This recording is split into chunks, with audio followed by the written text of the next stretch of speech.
Hey guys, MaxLPQueen here, and welcome back to another episode of our Pokemon Emerald Randomizer Nuzlocke Speedrun. Mouthful, I always get out of breath whenever I say that. But anyway, I've been recording for a really long time. I've got like 5 episodes recorded. So my voice is probably going to be going out soon. I should probably rest up after this episode. I don't know, we'll see. But basically, the last episode, we got Waterfall, and we took care of Team Aqua and Team Magma, and we also got Rayquaza to come take care of Kyogre and Groudon, so they're nothing to worry about anymore. In this episode, I don't know if I said it yet or not, but we are going to be taking on the gym trainers. I actually was recording the episode, and I was like, you know what? Should I take on the gym leader or not? And then when I saw the levels of the gym trainers, I thought I should probably take on the gym leader in the next episode. First thing though, I'm going to teach Thunderbolt to Mewtwo because it has higher accuracy than Thunder does, and we have another Thunder anyway, so if I want to end up putting it back on it, I guess I can go ahead and do that. And then I found out that Sludge Bomb Torkoal can learn, so thought, why not just go ahead and put Sludge Bomb on Torkoal? We got a whole bunch of TMs and stuff in here that we can use, so why not go ahead and use some of them? I think I'm going to not teach anybody else some stuff, but we are going to have our team back now, and we can finally go and take on all the gym trainers in here in this gym, which is a water type gym, I believe, but doesn't really matter because everything's random, as you guys know. Judging by the Regice stare that she got, it's definitely random. In the last episode though, we were reading on IGN.com about their review over Omega Ruby and Alpha Sapphire, and I gave my thoughts on it. Basically, we're going to read the last part of it. They give their verdict of what they thought of the game, because apparently their verdict wasn't that whole article that I was reading. So we're going to read the verdict here, as we are going to continue on taking on these guys here, the gym trainers, in the gym before we take on Juan, I believe, because I kept wondering why Wallace wouldn't go back in the gym. I was like, Wallace, I'm supposed to fight you, why won't you go back in the gym? But then I forgot. In Emerald, I do believe that they changed Wallace to Juan for some reason. I don't know, I think Wallace is like the Elite Four person now. Or maybe he's just nobody in this game. I don't even remember because I haven't actually, you guys know I talked about it earlier that I haven't actually beat this game before. Mostly just got the 8 gym badges and I was pretty much done. But we are going to take on these guys in a double battle. Get some points for our Lapras and our Medicham here because they are the lowest on our team right now. Probably will only be using Torkoal if we really need him because he's level 40, so he's pretty good. Alright, so we're going to read the verdict here on IGN.com of what they said about the games. As a 3D remake, Pokemon Alpha Sapphire and Omega Ruby do a fantastic job of reintroducing Hoenn. Little details like characters turning their heads to look at you as you pass, or flocks of Wingull flying overhead makes the region really come to life. And small updates and tweaks help make the journey smoother. Still, a few of its flaws are even more glaring in 3D, especially the excess water Pokemon and often dull navigation of their habitats. The added online features could help mitigate some of the type imbalances. I'm a huge fan of Wonder Trade, and there are even post-game surprises to encourage you to keep training well beyond the 25-hour main story. Alright, so that's IGN's verdict. Basically, they like the game, but they don't like that there's so much water that you have to use a whole bunch of HM moves, and that the game can get dull when navigating through the region. Of course, I disagree completely, because these are my favorite of all of the series. So I definitely disagree. As you guys can see there on the screen, unfortunately we lost Medicham. I really didn't know what to do. I went for it with a high jump kick. I knew it was a risk. He was locked into Encore. So, fortunately we lost our Medicham there. Our fighting type, we don't really have a good fighting type to replace it with. I don't know who I'm exactly going to replace it with. Really don't. I just wasn't expecting to lose Medicham. After all that training and that grinding that I did on it, it kind of upset me just a little bit to know that I won't be using it anymore. So once we get done with this battle, we are going to go back and put Medicham into the death box and get out somebody else to train, since we are training with the gym trainers anyway. I kind of thought about it and I was like, okay, who should we switch out? Because Mankey is obviously really low leveled and it's our fighting type. We could use it because we do need a fighting type. Then we also have that Machop that we could use, which is also a pure fighting type. I didn't know, I was so confused, and then I was like, you know, maybe we should use this Metang that I had so much trouble trying to catch. I actually wanted to use it anyway, so I was kind of debating, and then I was like, you know what, let's do it. Let's just go ahead and use this Metang. I mean, I would love to have a Psychic Steel type on my team anyway. So we're going to take Metang out, and we're going to train up Metang off screen, or not off screen, while we were taking on the gym trainers. Just get Metang up in some levels.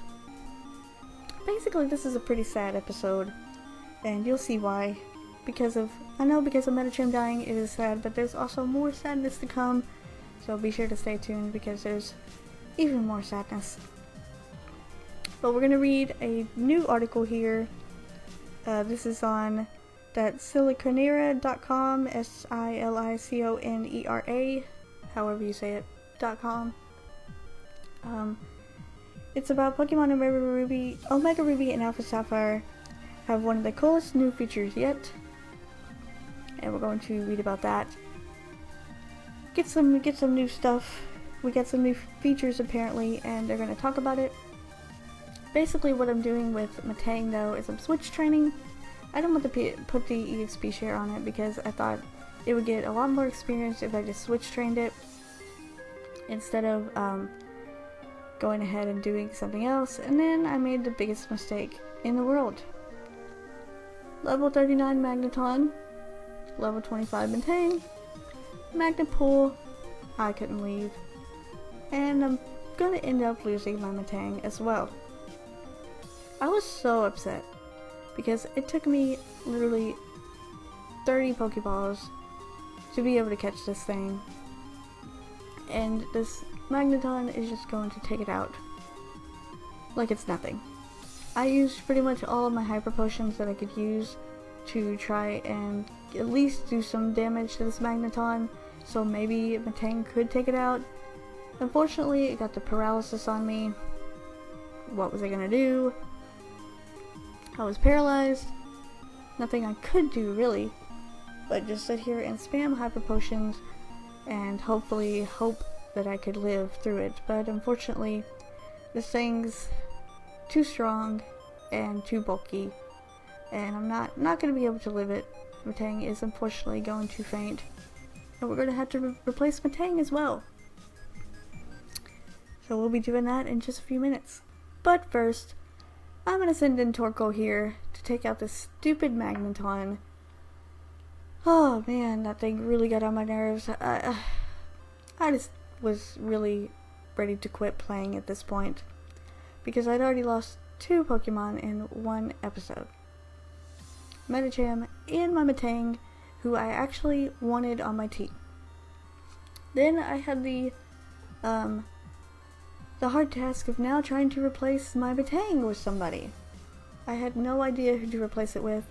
I kept thinking, you know what, let's just use this Mew. But then I was like, you know what, we already have Mewtwo on our team. People are probably going to be angry at me because I use Mew and Mewtwo, 2 legendaries, plus Latios, another legendary. So I thought, let's not do that.